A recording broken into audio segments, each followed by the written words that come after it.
Hoy les vamos a presentar un vídeo referente a las glándulas salivares. Primero que todo haremos una breve introducción, después hablaremos de su clasificación y, posteriormente, de su histología, y acabaremos hablando de sus principales patologías.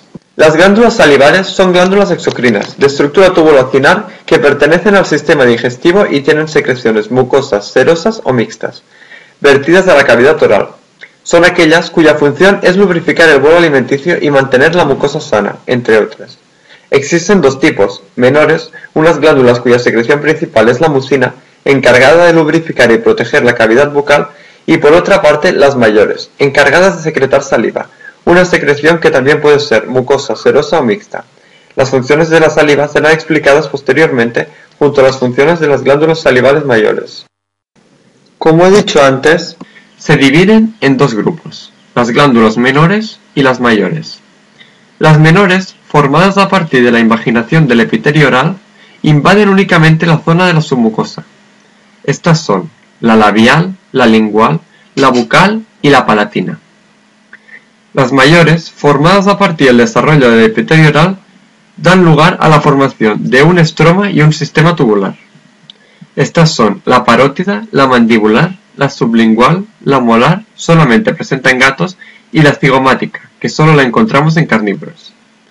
Las características básicas de las glándulas salivares mayores son: desembocan en la cavidad bucal, facilitan el proceso de saborear los alimentos, inician su digestión, como es el caso de los cerdos y los conejos, gracias a su actividad amilasa, y de los animales jóvenes de alimentación láctea, gracias a la actividad lipasa, y permiten la deglución mediante la producción de saliva, y además secretan agentes bactericidas presentes en la saliva, concretamente inmunoglobulinas A.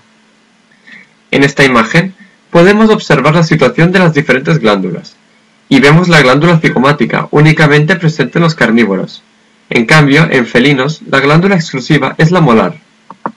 Esta es la estructura general de las glándulas salivares. Empezaremos describiendo las glándulas menores. Dichas glándulas son pequeñas unidades formadas por grupos de acino. Las más pequeñas son características de los labios, las mejillas y de la lengua. Otras están presentes en el paladar blando y hasta la faringe y el esófago. Su mayoría producen una secreción mucosa, la mucina, que es lubrificante. Las glándulas labiales están ubicadas en el tejido conjuntivo de los labios superior e inferior, las cuales tienen una secreción seromucosa, que les confiere la función de proteger el labio del roce interno. Las glándulas linguales presentan tres grupos de formación glandulares: las glándulas linguales anteriores o de Bladin-Nun, las glándulas dorsoposteriores o de Webner, y las glándulas serosas de von Ebner. Estas glándulas protegen la cara lingual de los dientes anteriores, además de proveer de mucinas.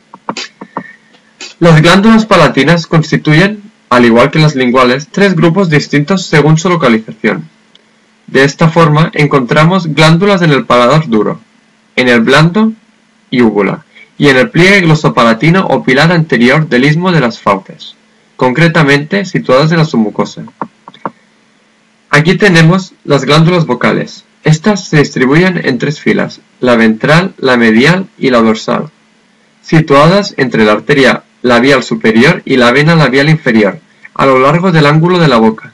Son de apariencia lobulada y color rosado. En esta imagen podemos ver las glándulas vocales en ovino.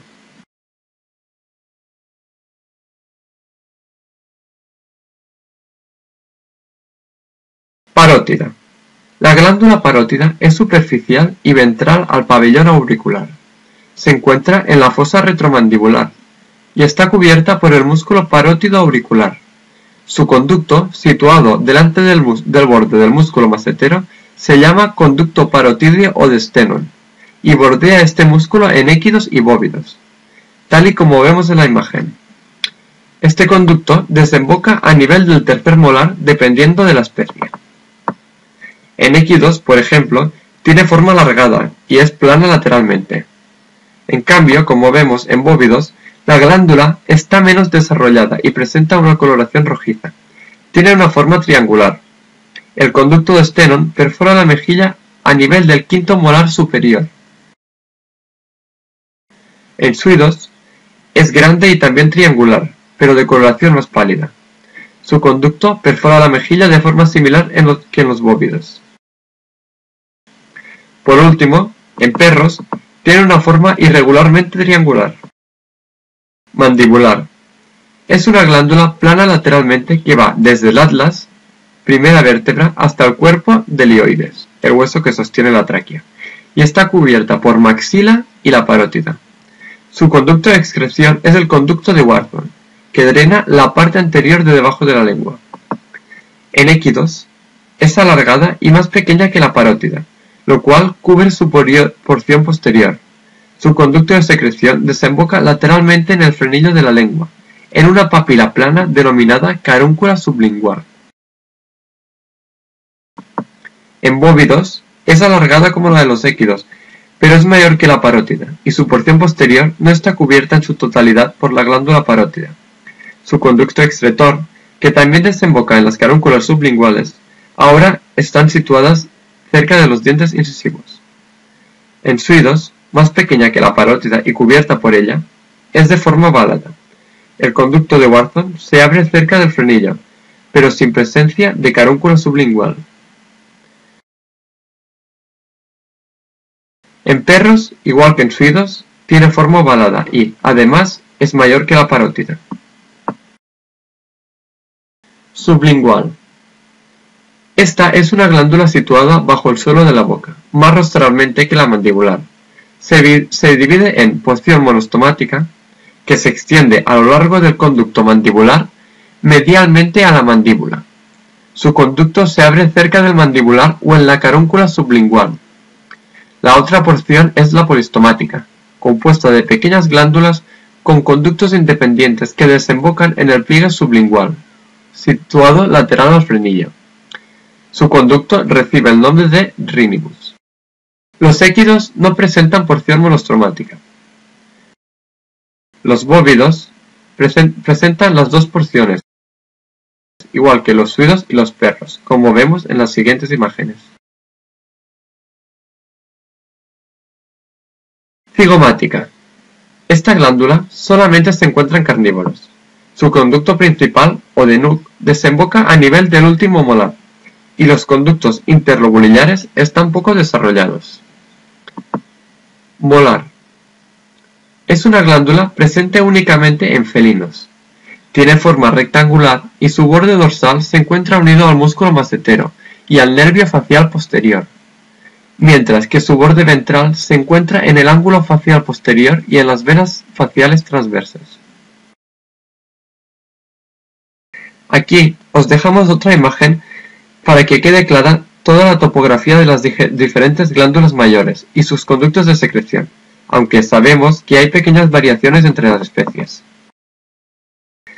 En esta imagen siguiente, os mostramos la anatomía comparada de las glándulas mayores en las principales especies. Podéis ver las diferentes formas de las glándulas entre los principales animales y su situación. La parótida, una glándula triangular en todas las especies domésticas, excepto en equino, que es alargada y plana lateralmente. La sublingual, una glándula dividida en dos porciones, monostomática y polistomática, pero no en equino, que solo presenta la porción polistomática. También destacamos la posible no presencia de carúncula sublingual en suidos, para la desembocadura del conducto de la porción monostomática. La mandibular, de la cual destacamos la presencia de carúncula sublingual en equino y en perro. La cigomática, que como ya he dicho, es exclusiva de carnívoros. Histología. Empezaremos por la histología y estructura de las glándulas mayores, las cuales están formadas por estroma y parénquima. El estroma, tejido conjuntivo laxo, la divide en lobulillos los cuales se unen para formar lóbulos, mientras que en el parénquima está constituido por los acinos glandulares y sus conductos excretores.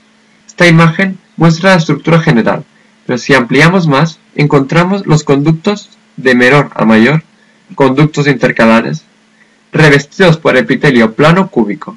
Aquí se abren los acinos, formados por células secretoras.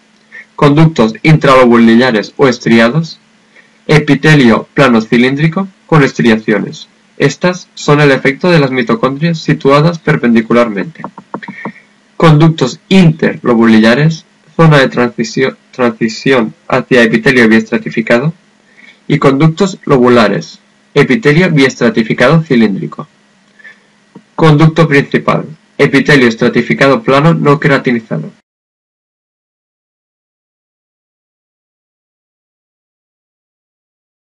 En cuanto a cada glándula, estas se caracterizan por su tipo de secreción, serosa en la parótida, mientras que la mandibular presenta los tres tipos de secreción. La sublingual es mixta, aunque en esta predomina la porción mucosa en rumiantes y suidos. La glándula molar y cigomática son mixtas.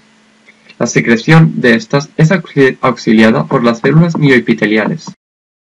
Ahora, ya en las glándulas menores, las células serosas se suelen organizar en acinos y las mucosas por lo general en túbulos.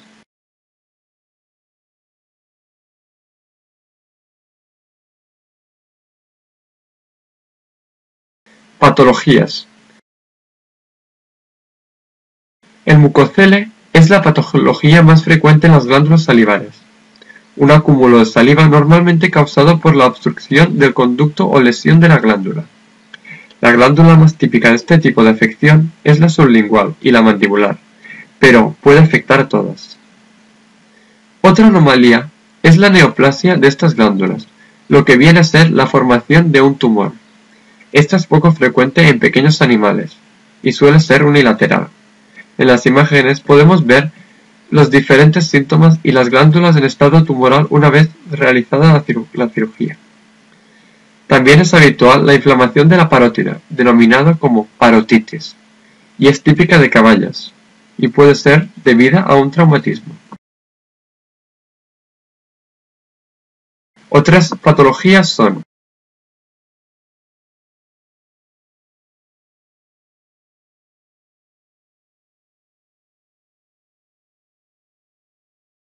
muchas gracias por su atención.